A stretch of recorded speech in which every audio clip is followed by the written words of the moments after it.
आपको दिल्ली लेकर चलते हैं, जहां भाजपा का राष्ट्रीय अधिवेशन चल रहा है। वहां मध्य प्रदेश के सीएम डॉक्टर मोहन यादव कुछ कह रहे हैं, आइए आपको सुनाते हैं।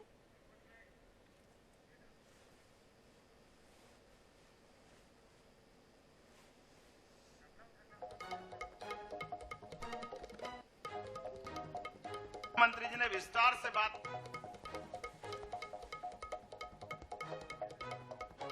वो आतंकवाद से लेकर के सारे मामलों में जिस प्रकार की उनकी दृष्टि होती है। एक छोटा सा उदाहरण हमारे सामने आएगा कि केवल खेत में किसान हूं, परिवार में खेती है, तो जैसे खेत के अंदर एक पुतला खड़ा कर दो और उस पुतले के आधार पर पशु पक्षी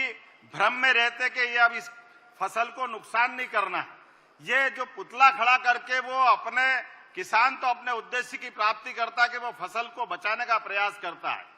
दुर्भाग्य से ये घमंडिया गठबंधन ऐसा पुतला खड़ा करके वो अपनी दूसरे ढंग की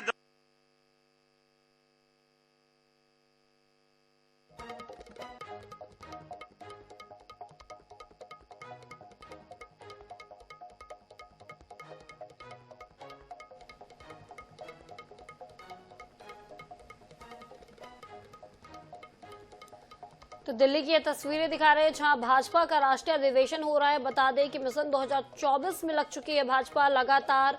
लोकसभा चुनाव को लेकर भाजपा तैयारी कर रही है और इस राष्ट्रीय अधिवेशन की बात करें तो पूरे देश भर से यहां पर भाजपा के कई कार्यकर्ता मौजूद हैं। अपने लिए समूचे देश की बात करी, लेकिन अति पिछड़े व्यक्ति को भी प्रधानमंत्री का मौका देने का अगर अवसर मिला तो देश के सामने, हमने सबके सामने उदाहरण पेश किया, जिसके माध्यम से हमने एक अति पिछड़े परिवार में से लेकर के देश का प्रधानमंत्री दिया। मुझे तो इस बात की प्रसन्नता है, जिस पारिवारिक पृष्ठभूमि से आता हूं, जैसे मैंने कहा, किसान और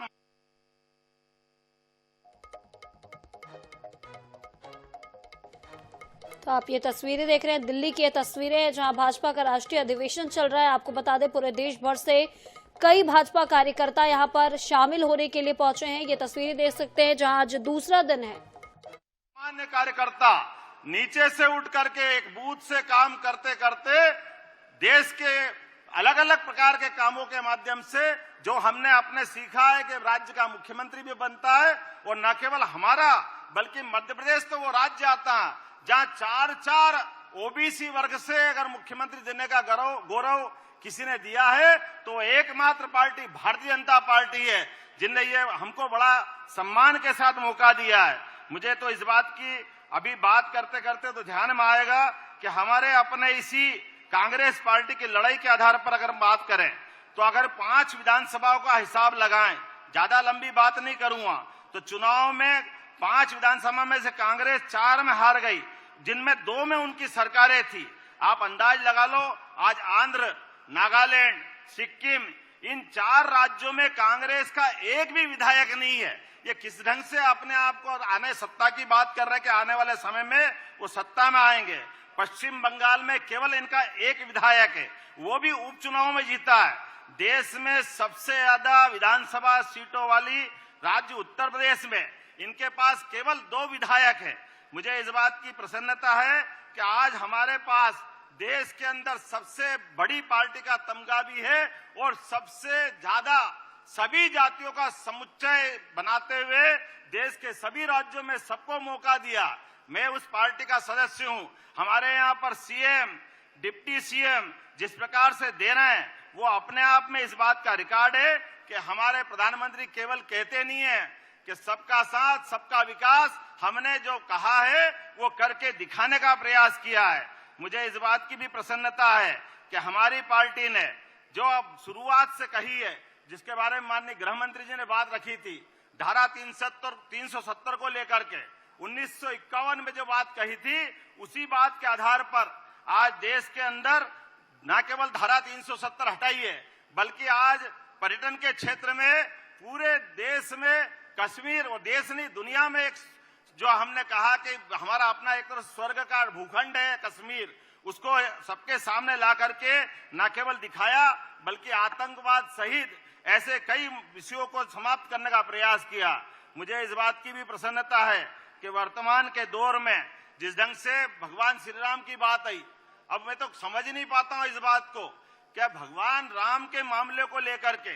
आज इतनी बड़ी आबादी में 142 करोड़ आबादी में एक पूरा बड़ा वर्ग जिन पे श्रद्धा करता है, जिनको आस्था से देखता है। अरे हमारे अपने परिवार में भी हम देखें कि अगर हमको परिवार में कोई किसी परिवार का निमंत्रण मिलता, हमारी जाने की इच्छा हो, न जाने की इच्छा हो, लेकिन हम जिसने निमंत्रण दिया उसको सार्वजनिक रूप से अपमानित तो नहीं करते, उसका निमंत्रण ठुकराते तो नहीं है। अरे बड़े दुर्भाग्य के साथ कहना पड़ रहा है कि भगवान राम का, वो भी सुप्रीम कोर्ट ने जिसके मामले में फैसला हो गया, भगवान राम का निमंत्रण जिसको मिला है, और ये दुर्भाग्यशाली अभागे लोग भगवान राम का निमंत्रण भी ठुकरा करके देश में राजनीतिक विजय की कामना करते हैं। ये किस ढंग से राजनीति करना चाहते हैं? ये क्या चाहते हैं? हमारे अपने हिंदुओं के आराध्य का अपमान करके ये किस जगह खड़े होंगे? मैंने तो पहले भी कहा था और अभी फिर कहना चाहता हूं कि अगर ये आप ये चाहते हो कि हमारे हिंदुओं का अपमान करके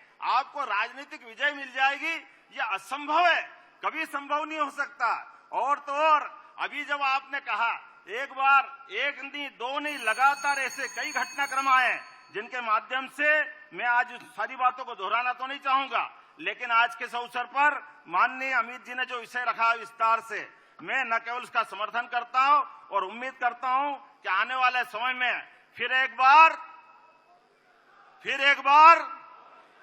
बहुत बहुत धन्यवाद। भारत माता की जय। धन्यवाद मोहन जी। अभी इस प्रस्ताव पर वैसे मेरे पास बड़ी संख्या में संशोधन आए हैं और सभी संशोधन को मैं जो हमारे प्रस्ताव की समिति है उसको दूंगा और वो उसमें से जो विषय होंगे उनको रखेंगे। लेकिन संशोधन पर 1 मिनट बोलने के लिए सबसे पहले मैं पुष्यमित्रा भार्गव जी जो मेयर हैं इंदौर की, और हम सब जानते हैं कि इंदौर ने स्वच्छता में विशेष आयोजन के साथ इस काम को आगे बढ़ाया है, तो मैं पुष्यमित्रा भार्गव जी से निवेदन करूंगा कि वो अपनी बात रखें। भारत माता की जय।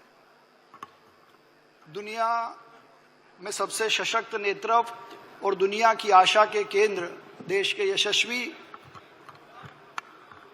दुनिया की आशा के केंद्र, देश के यशस्वी प्रधानमंत्री श्री नरेंद्र मोदी जी, पार्टी के सम्माननीय राष्ट्रीय अध्यक्ष श्री नड्डा जी, इस सदन में, इस महाअधिवेशन में बीजेपी देश की आशा और विपक्ष की हताशा विषय पर बहुत गंभीरता से और पूरे विषय को संकलित करते हुए प्रस्ताव रखने वाले देश के सम्माननीय गृह मंत्री अमित शाह जी,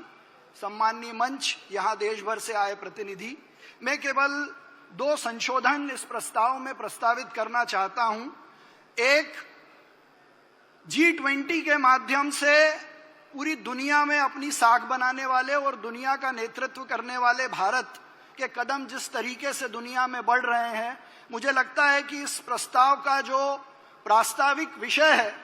वो देश और दुनिया की आशा, इसमें दुनिया शब्द जोड़ा जाए, देश और दुनिया की आशा और विपक्ष की हताशा। दूसरा, देश के यशस्वी प्रधानमंत्री श्री नरेंद्र मोदी जी जब पहली बार देश के प्रधानमंत्री बने और प्रधानमंत्री बनने के शपथ के पहले उन्होंने गंगा घाट पर पूरे देश को यह संकल्प दिलाया था कि हम स्वच्छ भारत करेंगे, हम स्वच्छ भारत मिशन करेंगे। मुझे खुशी है इस बात की कि केवल 9 वर्षों में दुनिया का सबसे बड़ा सर्वेक्षण स्वच्छता को लेकर यदि कहीं होता है तो वो भारत में होता है। केवल 9 वर्षों में जब 73 शहरों के साथ ये सर्वेक्षण शुरू हुआ हो और आज 4777 शहरों में ये सर्वेक्षण है जिसने पूरी दुनिया में भारत की स्वच्छता को स्थापित किया हो।